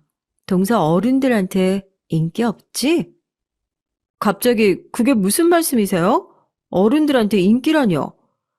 뒤처리 하시라는 말씀 드렸을 뿐인데 그게 무슨 상관이 있는데요? 아니, 나한테 틱틱거리면서 말하는 거 보니까 동서가 윗사람 마음에 드는 법을 몰라도 한참 모른다 싶어서. 그래서 방금도 나랑 어머니 보면서 그런 표정을 지었구나 싶기도 하고. 저는 너무 어처구니가 없어서 형님을 가만히 바라보고만 있었어요. 시어머니께 아부를 떨었다는 표현을 저렇게도 고상하게 말할 수 있구나 신기한 마음도 생기더라고요. 제 마음속은 전혀 모르면서 저처럼 해서는 사회생활을 제대로 할 수 없다는 둥 윗사람이 딱 마음에 들어 하지 않을 유형이라면서 주절주절거리는데 도대체 언제까지 얘기를 할 건가 싶은 마음이 들었죠. 그래서 형님께서 하고 싶은 말이 뭔데요? 가서 주방 정리하라는 말이 그렇게 어려우세요? 그리고 제 사회생활은 형님 걱정과 달리 아주 잘하고 있으니까 신경 쓰실 필요 없답니다. 동서는 좀 사람이 부드럽게 말하는 법을 배워야겠다. 그리고 내가 지금 말하잖아. 동서더러 좀 치우라고. 일하러 다시 들어가 봐야 되거든. 동서야 위에서 시키는 대로 하면 그만인 사람이지만 나는 내가 시키는 사람이라 내가 없으면 일이 돌아가질 않아서. 형님, 지금 뭐 하는... 형님은 제 말이 끝나기 무섭게 들고 있던 빈 그릇 선반을 올려두고는 바람같이 집을 빠져나가셨습니다. 어떻게 사람이 저렇게 뻔뻔스러울 수 있나 싶더라고요. 너무 화가 나고 짜증나는데 시어머니께서 쉬고 계시니 소리도 못 지르고 저는 이를 벅벅 깔며 주방으로 들어갔습니다. 주방이야 이미 이모님께서 깔끔하게 정리를 하셨더라고요. 저와 형님의 얘기를 다 들으셨는지 이모님은 여우 중에서도 상여우가 집에 들어왔다고 저더러 앞길 구말리라며 혀를 차셨어요. 저는 이모님의 말에 너무나도 공감하면서 앞으로 형님을 대할 때는 정신을 바짝 차려야겠다는 생각을 했습니다. 형님께서는 뭐든 끈질기게 하는 사람은 아닌지 시어머니께 음식을 해서 올리는 것도 금방 시들시들 해줬어요. 대신 무슨 실을 가지고 와서는 시어머니 곁에 딱 붙어 앉아서 함께 이것저것 만들기 시작했죠. 어머님, 이렇게 손운동을 자주 하시면 건강에도 좋고 뇌세포에도 좋다고 하더라고요. 저도 처음 배워봤는데 손쉽게 배울 수도 있고 참 좋더라고요. 이것 보세요. 제가 어머니 드리려고 만들었어요. 아이고, 이런 것도 다 있구나. 아이고, 참 곱게 만들었다. 우리 작은 며느리가 손이 야무져서 이런 것 만들기 시작하면 금방 하지. 작은 애야, 너도 여기 와서 좀 해보렴. 그럴까요, 어머님? 어머님 좋아하시는 색으로 저도 하나 만들어 볼 텐데 나중에 못생겼다고 웃으시면 안 돼요, 어머님. 아이고, 잘하면서 그런다. 그래, 큰애가 가르쳐 주는데 생각보다 쉽더라. 너도 어서 해보렴. 어머님께서 이렇게 말씀하시는데 어쩔 수 없지. 내가 가르쳐 줄 테니까 동서도 해봐. 시어머니께서 저를 곁에 불러 함께 하자는 말이 기분이 나빴는지 형님은 입은 한 다발을 쑥 내밀고 제게 설명을 해줬어요. 대학 시절 친구들과 아르바이트로 만들었던 팔찌와 크게 다르지 않았죠. 저는 왕년의 솜씨를 발휘해서 번개같이 빠른 속도로 뚝딱 하나를 완성했답니다. 시어머니께서는 무척이나 마음에 들어 하셨죠. 동서는 이런 것도 잘하고 못하는 게 없어. 어디서 배우기라도 한 거야? 대학 시절 아르바이트 하면서 이것저것 해봤죠. 아, 동서 부모님이 일찍 돌아가셔서 대학 다닐 때 고생했단 얘기 들었어. 학자금 대출은 다 갚았어? 그거 1년, 2년 해서 갚아질 금액이 아닐 텐데. 학자금 대출 안 받았어요. 형님 말처럼 꽤 오래 갚아야 하는 빚인데 선뜻 손이 안 가더라고요. 그래서 그냥 악착같이 아르바이트 했죠. 덕분에 안 해본 일이 없지만. 아, 그래서 동서가 좀 그렇구나. 형님은 이제야 알겠다는 듯 고개를 끄덕이며 말했어요. 좀 그렇다니 제가 뭐 그렇다는 것인지 울컥하고 속에서 올라오는 것이 있었지만 꾹 눌러 참고 무슨 의미냐고 물었죠. 형님은 웃기만 하고 그런 것이 있다고 하더라고요. 제가 살짝 언성을 높이며 묻자 형님은 오히려 시어머니 앞에서 무슨 짓이냐고 저를 꾸짖기까지 하셨어요. 가운데 계신 시어머니께서는 곤란한 표정도 잠시 정색을 하시며 저희 둘에게 한 소리씩 하셨습니다. 어른 앞에서 소리 높이는 것은 그리 좋아 보이지 않는구나, 작은애야. 그리고 큰애 너도 괜히 작은애 긁고 싶어서 그런 말 하는 것이 아니라면 말 조심해야지. 네, 제가 윗사람으로 부족했어요. 조심할게요, 어머님. 화내지 마세요. 괜히 혈압이라도 오르시면 어떡해요. 형님은 금방 시어머니께 애교를 떨면서 상황을 넘어가려고 했죠. 저는 묵묵히 죄송하다는 말 외에는 아무것도 하지 않았고요. 그날 일은 자연스럽게 덮고 가는 것으로 얘기가 마무리됐지만 솔직히 계속 신경이 쓰였어요. 도대체 무슨 의도로 하는 말인가 싶어서 말이죠. 좋은 뜻이 아니라는 것은 확실히 알겠는데 형님께 다시 물어보자니 불어 들쳐내서 기분 나쁠 것이 뭐가 있나 싶다가도 그냥 넘어가려니까 찝찝하고 정말 미치고 환장하겠더라고요. 하지만 결국 저는 묻고 가는 것을 선택했습니다. 얼마 뒤 쇼킹한 일이 터져버렸어요. 형님께서 얼굴이 사색이 되어서는 뛰어들어왔죠. 누군가에게 쫓기는 것처럼 조급해 보이기까지 했답니다. 형님께서는 저를 보지도 못하셨는지 시어머니를 찾아 방으로 들어가더라고요. 저는 무슨 일인가 싶어서 슬쩍 방문에 귀를 대고 서 있었어요. 작은 소리지만 형님의 우는 소리와 함께 시어머니께서 꾸짖는 목소리가 새어나왔습니다. 아니, 너는 사업한다는 사람이 그렇게 조심성이 없어서야. 뭘 믿고 돈을 덜컥하고 빌려준 거야? 저랑 7년을 함께 일한 사람이었어요. 아버지 병원비가 부족하다고 부탁하는데 차마 거절을 못하겠더라고요.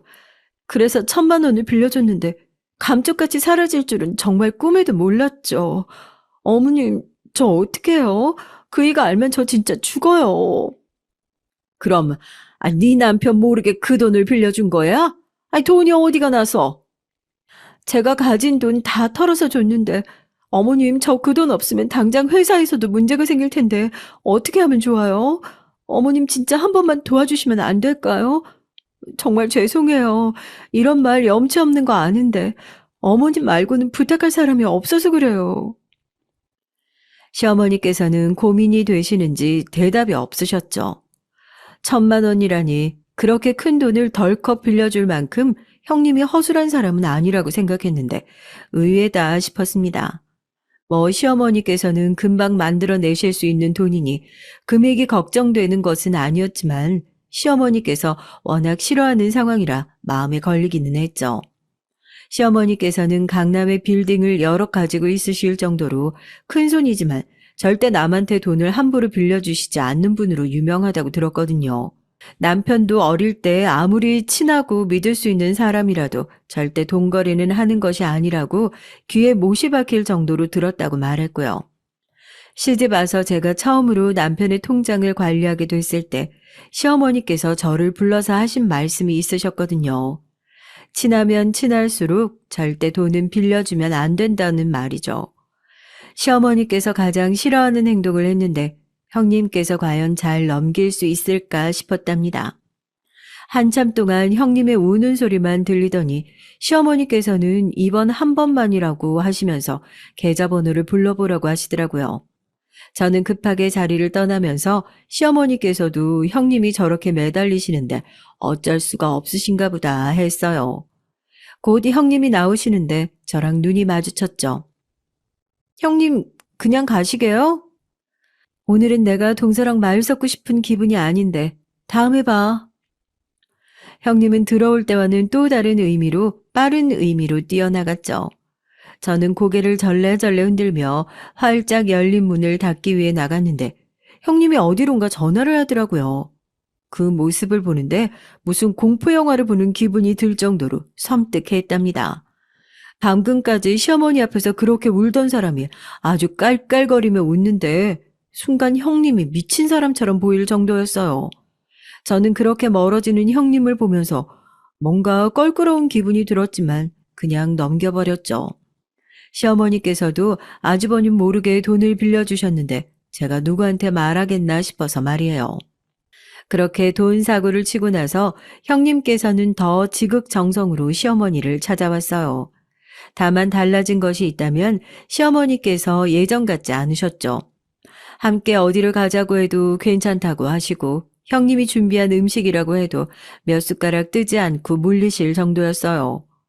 그랬던 적이 한 번도 없으셨는데 말이죠. 형님도 이상함을 느끼셨는지 시어머니께 혹시 자신에게 화가 나셨냐고 물어보실 정도였답니다. 시어머니께서는 아니라고 하셨지만 형님께서는 시어머니께 매달려 화내지 마시라고 자신이 잘못했다고 사과를 했죠. 시어머니께서는 제 눈치를 보시면서 차마 말씀도 못하시고 한숨만 내쉬셨습니다. 아마도 형님이 사고 치신 얘기를 하고 싶어 하시는 눈치시기에 슬쩍 자리를 빠져나왔어요. 그날 형님께서는 뭐가 그렇게 서러운지 눈물을 뚝뚝 흘리면서 집으로 가셨고요. 이번만큼은 저도 듣고 있을 상황이 아니라 무슨 말이 오간 건지는 모르지만 그 형님께서 시어머니께 한 소리 들었다는 것이 솔직히 꽃이다 싶긴 했어요. 그날 이후 한동안 시댁은 평화로운 날들이 이어졌습니다. 형님이 와서 휘젓고 가는 일도 없어서인지 정말 마음이 편하더라고요. 하지만 세상 일이 다 그렇잖아요. 좋은 일만 생기나 싶다가도 믿을 수 없는 일이 덜컥 닥치기도 하죠. 저희 집도 마찬가지였습니다. 갑자기 멀쩡하게 외출하셨던 시어머니께서 응급실에서 계시다는 연락이 왔더라고요. 그것도 제가 일하는 병원 응급실로 말이죠. 저는 하던 일도 다 내팽겨치고 당장 응급실로 달려갔어요. 이미 남편이 내려와 있더라고요. 운전기사님의 말씀으로는 차에서 갑자기 기절을 하셨다는데 이유를 모른다고 하셨어요. 저는 손발이 점점 떨려서 서 있을 수도 없을 만큼 너무나도 힘들었습니다. 겨우 벽을 잡고 서 있는 것이 전부였죠.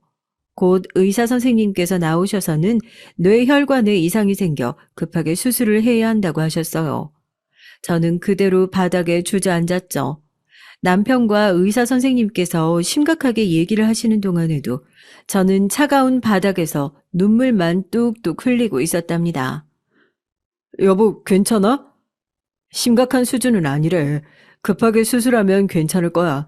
당신도 강 교수님 알지? 우리 병원에서 이 분야는 최고야. 그분이 직접 해주신다고 하셨으니까 너무 걱정하지 마. 당신 이렇게 있으면 어머니 나오셔서 얼마나 마음 아파하시겠어. 그래, 내가 정신 차려야지. 당신 형님이랑 아주버님한테 연락했어? 아주버님은 일본에 계시니까 그렇다 치고 형님은? 오시겠지. 우선 수술 들어간다고 음성 남겼으니까 오시겠지. 형은 가장 빠른 비행기 탄다고 아까 연락 왔어. 저는 남편의 말에 고개를 끄덕이고는 수술실만 바라봤어요. 제 상황을 알게 된 동료들이 급하게 저의 빈자리를 채워준 덕분에 저는 수술이 끝날 때까지 그 자리를 지킬 수 있었죠. 얼마의 시간이 흘렀는지 초조하게 안내판만 지켜보고 있는데 시어머니의 수술이 끝났다는 표시가 뜨더군요. 곧 강 교수님께서 나오셔서는 수술은 성공적이며 중환자실로 먼저 올라갈 것이라고 말씀해 주셨어요. 저도 정말 모르게 믿지도 않는 종교를 찾아가며 감사합니다 소리가 저절로 나왔죠. 저는 강 교수님에게 몇 번이나 허리를 굽혀 인사를 드렸습니다. 형님은 시어머니의 수술이 끝나고 나서야 나타났어요. 지금껏 어디에 있었느냐고 따지고 싶었지만 병원이라 꾹 눌러 참았죠. 형님은 어떻게 이런 일이 있을 수 있느냐고 병원이 떠나가라고 소리를 높이며 눈물을 터뜨렸습니다. 저는 그러니 형님을 말리려고 했지만 형님은 그럴수록 더 큰 소리로 울었죠. 주변 사람들이 저희 쪽을 힐끗 보면서 안 됐다는 표정을 짓고 있다는 것이 느껴졌어요. 그렇게 한참을 울던 형님은 갑자기 눈물을 뚝 그치고는 제게 상황이 어떻게 됐냐고 묻더군요. 어머님 경과는 어때? 수술은? 수술 잘 끝났대? 머리라면서 그럼 무슨 몸에 마비가 남는다거나 아니면 기억에 문제가 생긴다거나 그런 것들이 있는 건 아니겠지? 수술은 성공적으로 끝났다고 했고 경과는 좀 더 지켜봐야 한다고 하시네요. 그럼 언제쯤 할 수 있대? 빨리 알 수 있나? 형님, 어머님 아직 깨어나지도 않으셨어요. 그런 걸 걱정하기 이전에 어머님 무사히 깨어나시기를 바라는 게 먼저 같은데요? 형님은 제 말에 가시가 느껴졌는지 얼버무리면서 슬쩍 제 곁에서 멀어지더군요. 시어머니께서는 생각보다 늦게까지 깨어나지 못하셔서 저는 점점 초조해졌습니다. 어느 순간 형님은 보이지도 않았죠. 얼마를 더 기다렸을까요? 드디어 시어머니께서 깨어났다는 소식을 전해 들었습니다. 중환자실이라 다 함께 들어갈 수는 없었지만 강 교수님 말씀으로는 걱정할 필요는 없을 것 같다고 하셨어요. 정말 하늘이 도왔다는 생각뿐이었죠. 하지만 약간 움직이시는데 불편함이 남아있을 수 있다고는 하셨지만 저는 다 상관없었습니다. 깨어나는 것이 좀 늦으셨을 뿐 시어머니께서는 의외로 빠른 속도로 회복을 하셨어요. 저는 매일같이 병실에 들러 시어머니의 팔다리를 안마해 드렸죠. 이렇게 자꾸 안마를 해주는 것이 도움이 된다고 들었거든요. 그런데 놀라운 사실은 우리 형님이었습니다. 첫날 시어머니께서 정신을 차리셨을 때는 무슨 대성통곡까지 하면서 병실이 떠나가라 할 정도로 울면서 아주버님이 달래신다고 고생을 하셨거든요. 그런데 그 뒤로는 완전 발길을 뚝 끊으신 것이 너무 가증스럽더라고요. 시어머니께서도 따로 말씀은 하지 않으셨지만 서운해 보이셨고요. 어머님, 어디 불편한 곳 없으시죠? 이제 다음 주에 퇴원도 된다고 하니까 조금만 참으세요. 어머님 드시고 싶은 음식 없으세요? 이모님이 상다리 부러져라 준비해둔다고 잔뜩 벼르고 계신데. 뭘 그렇게까지. 난 너야말로 매일같이 여기서 쪽잠을 자서 피곤하지 않아? 피곤하기는요. 저 아직 튼튼하거든요. 걱정 마세요. 시어머니께서는 저의 밝은 목소리에 웃기만 하셨습니다. 하지만 시어머니께서는 누군가를 찾는 것처럼 자꾸만 입구를 보셨죠. 저는 본능적으로 형님을 찾는다는 것을 알겠더라고요. 저는 형님이 많이 바쁘시는 것 같다고 상황을 넘겼어요. 진짜 그동안은 아주 문지방이 다를 기세로 시어머니를 찾아와서는 딱 옆에 붙어서 난리도 그런 난리가 없었는데 말이죠. 물론 저는 전화를 몇 번 하기는 했는데 형님은 바쁘다는 말만 계속할 뿐이었답니다. 시어머니께서 퇴원하시고 드디어 집으로 돌아오셨어요. 시어머니께서 병원에 계신 동안 남편은 시어머니께서 편하게 이동하실 수 있도록 곳곳에 지지대도 설치하고 중간중간에 있던 턱도 정리를 깔끔하게 했답니다. 시어머니께서는 내심 마음에 드시는지 기분 좋아 보이셨죠. 그때였습니다.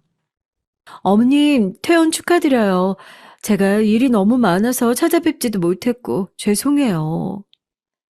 그래, 바빴다니 어쩔 수 없지. 컨디션은 좀 어떠세요? 밖에 날씨 엄청 좋은데 어머님 밖에 잠깐 나가서 저랑 데이트해요. 괜찮으시죠? 형님, 어머님 방금 들어오셔서요. 좀 쉬셔야 할 것 같은데요. 동서, 내가 지금 어머님이랑 얘기하는데 동서가 끼어들 건 아닌 것 같은데.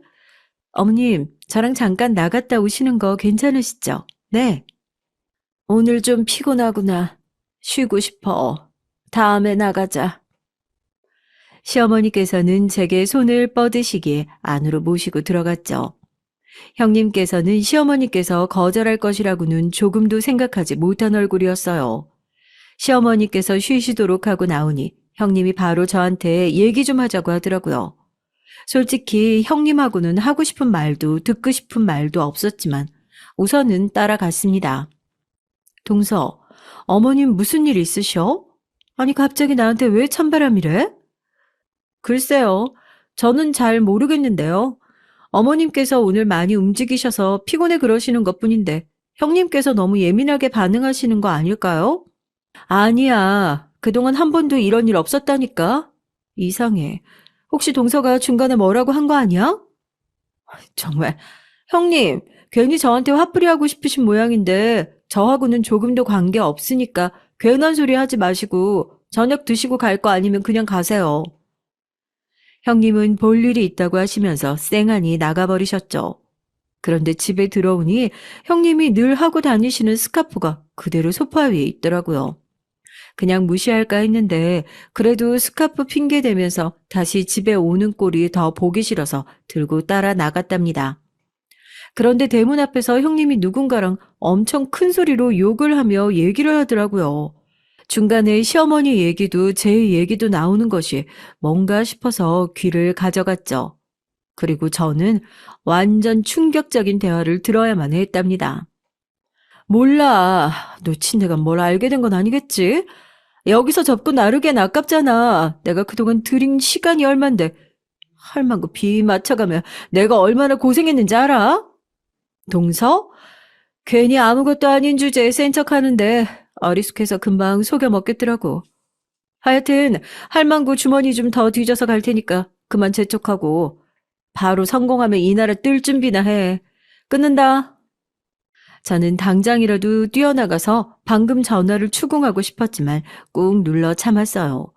우선 형님이 하는 말이 다 무슨 소리인지 알아보고 나서 머리채를 잡든 주둥이를 다 뜯어놓든 해야겠다고 다짐했죠.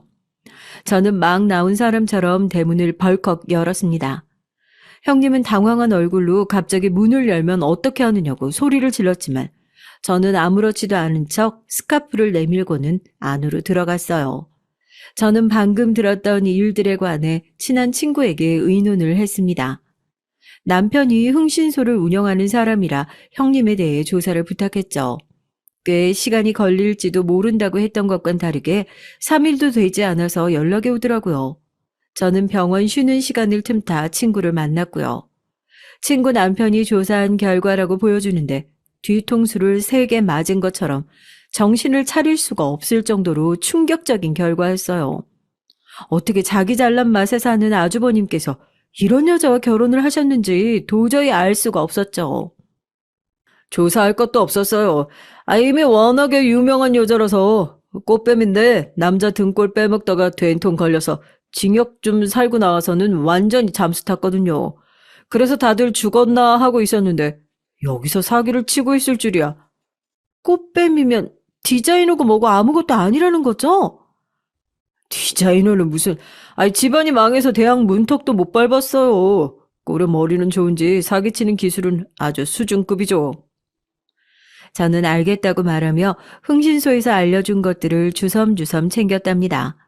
친구 남편은 최근에 남자를 하나 새로 만나는 중이라고 하면서 아무래도 곧 도망칠 것 같으니 빨리 신고하는 것이 좋을 것이라고 말했어요.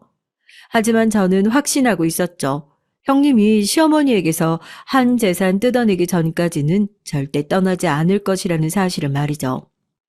집에 들어갔더니 이모님께서 저녁에 아주버님과 형님이 저녁을 드시러 온다고 하더라고요. 저는 타이밍 한번 기가 막힌다고 생각했죠. 딱 오늘이 형님의 가면을 벗겨내고 시궁창에 던져버릴 기회라고 생각을 했답니다. 저녁이 되고 형님과 아주버님께서 함께 오셨어요. 저는 억지로 웃음을 짜내면서 인사를 했고요. 형님은 활짝 웃으시면서 저더러 눈을 왜 그렇게 뜨고 있냐고 바로 타박을 하시더라고요.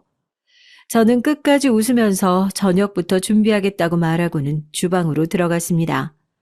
이모님께서는 이미 퇴근하신 상태라 저는 부지런히 준비를 시작했습니다. 그런데 평소에는 주방에 얼씬도 안 하는 사람이 저를 따라 들어오더라고요. 동서, 할 말이 좀 있는데 잠깐 괜찮아? 듣고 있어요. 말씀하세요, 형님. 동서, 많이 힘들지. 어머니 수발도 들어야 하고 병원도 다녀야 하고. 괜찮아? 피곤해서 어떡해. 전혀요. 병원이야 1년, 2년 다닌 것도 아니고, 어머님이 거동 불편하시긴 하시지만 못 걸어 다니시는 것도 아니고, 지금은 꾸준히 운동도 하셔서 짧은 거리는 부축 없이 잘 다니시거든요. 그리고 형님께서 이렇게 자주 오셔서 어머님을 챙겨주시는데 제가 힘들 게 뭐가 있어요? 그래도 동서 혼자서 이 큰 집 살림까지 살아가면서 보통 힘든 일은 아니지. 그래서 말인데, 동서 괜찮으면 내 얘기 좀 들어볼래? 좋은 기회가 될 것 같아서 말이야. 저는 형님이 무슨 다단계를 제게 홍보해서 이득을 볼 생각인가 싶어 잔뜩 얼굴을 굳히고는 형님은 제게 비밀 얘기를 하려는 듯이 다가왔습니다. 저는 급히 한 걸음 멀어지면서 무슨 일이냐고 했죠. 형님은 큰 소리 내지 말고 먼저 들어보라고 했어요. 저는 알겠다고 고개를 끄덕이는 척 하면서 핸드폰을 꺼내 녹음을 눌렀습니다. 우리끼리 하는 말이지만 동서도 힘들잖아. 그러지 말고 우리 힘을 합해서 어머님 요양원이라도 보내드리는 건 어때? 이 집은 둘이서 반반 나눠 가지고 요양원 병원비도 딱 반을 나누면 되겠네. 몸도 불편한데 일도 못할 거 아니야. 그럼 놓친 내 재산 우리 둘이서 깔끔하게. 저는 더 이상 형님 얘기를 듣고 있을 수가 없었어요. 바로 뺨을 한 대 힘껏 내리쳤습니다. 제 손바닥이 얼얼할 정도로 강한 힘이었어요. 그 소리가 얼마나 큰지 거실에 있던 남편이 허둥거리며 주방으로 들어올 정도였답니다. 남편은 씩씩거리며 서 있는 저의 모습과 뺨을 움켜쥐고는 당황하는 형님을 번갈아 보더니 무슨 일이냐고 물었어요. 뒤따라 들어오신 아주버님께서는 형님의 모습에 소리를 지르며 저더러 무슨 짓을 저질렀냐고 했죠. 저는 시큰거리는 손목을 돌리면서 꾹꾹 눌러 참았던 분노를 터뜨렸습니다. 이년이 지금 미쳤네, 미쳤어. 어디서 감히 그런 소리를 해? 내가 안 그래도 오늘 네 년이 어떤 년인지 싹 다 얘기하려고 했는데 아주 네 무덤을 네가 파는구나. 뭐? 2년? 동서, 지금 나한테 뭐라고 그랬어? 아무리 배운 게 없어도 그렇지. 나 동서보다 윗사람이야. 형님이라고. 너는 뭘 그렇게 많이 배웠다고 말끝마다 사람 무시하는 소리야? 그렇게 많이 배워서 너는 사람들한테 사기나 치고 다니니? 이 꽃뱀아? 제 말에 충격을 받은 것은 아주버님과 남편뿐이었어요. 제 목소리가 컸는지 시어머니께서도 비틀거리며 나오셨죠. 저는 급하게 시어머니께 다가가 안에 들어가 계시라고 말씀드렸지만 시어머니께서는 이게 다 무슨 소리냐며 하나도 빼놓지 않고 다 얘기를 하라고 하셨어요. 겨우 시어머니를 거실로 모신 저는 방금 녹음한 형님과의 대화를 들려드렸죠. 형님은 제가 녹음을 할 것이라고는 조금도 생각을 못했는지 금방 얼굴이 하얗게 질리더니 뒷걸음질 치더군요. 남편은 그런 형님이 도망가지 못하도록 바로 문 쪽으로 몸을 날렸습니다. 아주버님께서는 제대로 서 계시지도 못하고 그대로 바닥에 주저앉으셨죠. 형님은 이를 꽉 깨물고는 갑자기 바닥에 납작 엎드리더니 어머니께 싹싹 빌기 시작했습니다. 요즘 회사가 힘들어서 돈에 눈이 멀었어요. 어머님, 정말 죄송합니다. 죽을 죄를 졌어요. 두 번 다시 그런 생각하지 않겠습니다. 어머님, 딱 한 번만 용서해 주세요. 정말 죄송합니다, 어머님. 당신 어떻게 그런 말을... 어머니가 얼마나 당신을 챙겨주셨는데 어떻게 그런 소리를 할 수가 있어? 여보, 미안해요. 내가 너무 급해서 정신이 나갔었나 봐. 진짜 잘못했어. 어머님, 잘못했어요. 아주 지랄을 해요. 시트콤 찍어? 회사 같은 소리 한다. 보다 못한 제가 큰 목소리로 형님의 애원하는 목소리를 싹둑 끊었습니다. 시어머니께서는 저의 거친 말에 많이 놀란 듯 저를 바라보셨지만 저는 애써 그 시선을 무시하고는 성큼성큼 제 가방으로 가서는 낮에 친구 남편에게 받은 자료를 보란듯이 형님 앞으로 던졌습니다. 수많은 사진들이 형님 머리 위로 쏟아져 내렸어요. 그 사진에는 형님이 과거 사기를 치고 다녔던 사진은 물론 최근 남자와 만나 계획을 세우는 것까지 아주 꼼꼼하게 기록되어 있었답니다. 형님은 허둥거리며 사진을 쓸어 모으려고 했지만 이미 남편과 아주버님의 행동이 더 빨랐어요.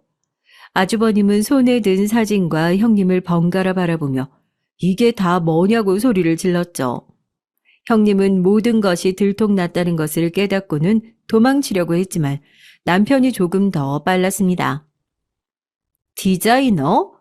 대학 졸업도 못했으면서 무슨 디자이너 같은 소리를 해. 뭐 하나라도 거짓말이 아닌 게 있어야지.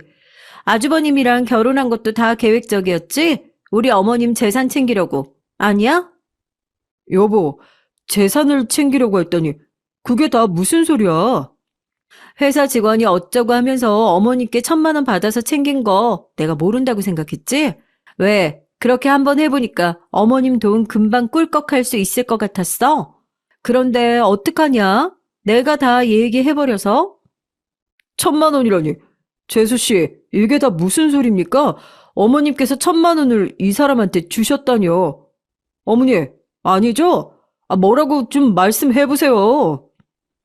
충격을 받은 아주버님께서 버럭버럭 소리를 질러가며 어머님께 물었지만 어머님께서는 눈을 감고 앉으셔서는 한마디 말씀도 하지 않으셨어요.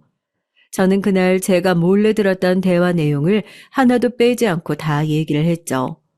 제 말이 길어지면 길어질수록 형님의 얼굴은 점점 흑빛으로 변했습니다. 형님은 어떻게든 이 자리를 벗어나려는 생각인지 눈치를 보더니 바람같이 현관을 향해 몸을 날렸습니다. 하지만 아주버님도 남편도 호락호락한 상대들이 아니었어요. 형님이 뛰쳐나가자마자 두 사람도 뒤쫓아 나가더라고요. 집안에는 저와 시어머니 둘만 남아있게 됐습니다. 저는 가만히 시어머니 곁에 무릎을 꿇고 앉아 손을 잡았어요. 어머니, 죄송해요. 어머님 모르게 정리하고 싶었는데 이렇게 큰 충격을 드렸네요. 아니다. 다 내가 부덕한 탓이지. 네가 무슨 잘못이 있겠니? 제가 꼭 저지른 죄의 대가를 치르게 할 작정이니까 어머님께서는 그냥 가만히 보고만 계세요. 전 절대 용서 못하니까. 어머님께서는 고개를 끄덕이시고는 비틀거리며 일어나셨어요. 저는 그런 어머님을 부축해 안으로 들어갔죠. 얼마 뒤 형님이 고래고래 소리를 지르는 것이 들리더라고요. 머리는 산발이 된 형님이 아주버님에게 붙잡혀 들어오고 있었습니다. 남편은 어디론가 전화를 걸고 있었어요. 아무래도 경찰에 신고를 하는 것 같았습니다. 형님은 제 얼굴을 보자마자 제게 침을 확 뱉더라고요. 물론 저한테 오진 않았지만 황당하기는 하더군요. 형님은 모든 것이 제 탓이라고 하면서 입에 담기도 더러울 욕들을 쉬지 않고 뱉어냈죠. 진짜 이건 말을 하는 것이 아니라 배설을 하는 그런 수준의 말이었어요. 그동안 온갖 고상한 척은 다 하고 살더니 어떻게 참았나 싶었습니다. 곧 경찰차 소리가 들리고 경찰들이 우르르 들어왔어요. 형님은 그 짧은 순간에도 도망칠 궁리만 하는데 진짜 어이가 없었죠. 경찰들 말에 의하면 형님 앞으로 들어온 고소장이 한두 건이 아니더군요. 친구 남편에게 들었던 것보다 훨씬 더 많은 양이더라고요. 경찰은 고소할 생각이라면 경찰서로 오라는 말과 함께 형님을 끌고 가셨습니다. 아주버님께서는 끌려나가는 형님의 모습을 한참 동안 물끄러미 보더니 변호사와 얘기를 해야겠다고 나가셨어요. 한바탕 토네이도가 휘감고 간 것처럼 집안은 엉망이었습니다. 남편과 저는 묵묵하게 집을 치웠어요. 놀랍게도 아주버님께서는 변호사를 선임해 이혼 소송이 아닌 혼인 무효 소송을 시작한다고 하셨습니다. 거기다 피해 보상까지 요구를 한다고 하시는데 알고 보니 결혼 생활을 하는 동안 아주버님께서 맡기신 통장에 남아있는 돈이 아예 없었다고 하더라고요. 이미 일행과 함께 돈을 다 옮긴 상태였죠. 아주버님은 형님을 믿었던 자신의 탓을 하면서 무척이나 괴로워하셨습니다. 하지만 그것도 잠시일 뿐이었어요. 아주버님께서 형님으로부터 모든 것을 돌려받겠다고 다짐한 이후 어찌나 빠르게 움직이시는지 저는 아주버님께서 이전부터 준비하고 있었던 것은 아닐까 의심이 들 정도였답니다. 하지만 중요한 문제가 하나 더 있었어요. 쇼킹하게도 시어머니께서 형님을 고소할 생각이 없다고 하시는 거예요. 가족들은 다들 할 말을 잃었죠. 1,000만 원에 대한 사기죄를 적용하지 않겠다는 말이나 마찬가지였으니까요. 어머니, 그럼 1,000만 원 그냥 날리실 생각이에요? 왜 고소를 하지 않겠다고 하시는데요? 집안 더 이상 시끄럽게 만들고 싶지 않다.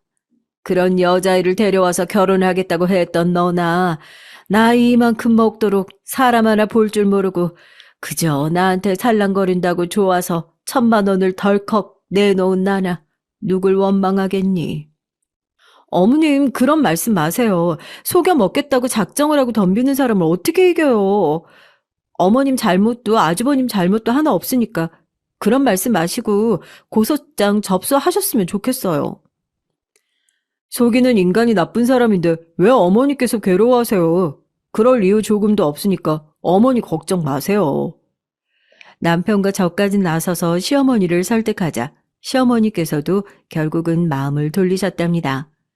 시어머니께서 한사코 고소장 접수를 사양하셨던 이유는 아무래도 자식들 보기 미안해서가 아닐까 생각이 들었어요.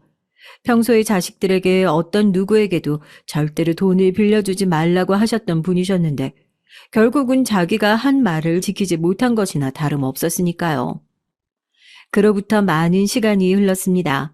아주버님께서는 바람대로 형님과의 혼인관계는 무효임을 법정에서 인정받고 예전과 조금도 다름없이 평범한 일상을 되찾으셨어요. 다시 본가로 들어오셨거든요. 사실 처음 이 얘기를 들었을 때 겉으로는 반갑게 맞이했지만 속으로는 한숨만 나왔습니다. 깐깐한 아주버님의 취향을 다시 맞출 생각을 하니까 눈앞이 깜깜했죠. 이모님께서도 말씀은 안 하셨지 아주버님이 다시 들어와 산다고 했을 때 엄청 당황하셨거든요. 하지만 아주버님께서도 달라지셨더라고요. 여전히 결벽증이 있으셨지만 빨래나 설거지 정도는 스스로 깔끔하게 해주시니 너무 편했죠. 그리고 아주 놀라운 소식이 하나 있는데요. 바로 제가 오랫동안 염원했던 임신이 드디어 성공했다는 것이죠.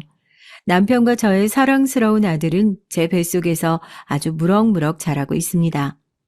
얼마나 효자로 태어나려는 건지 입덧도 하지 않았답니다.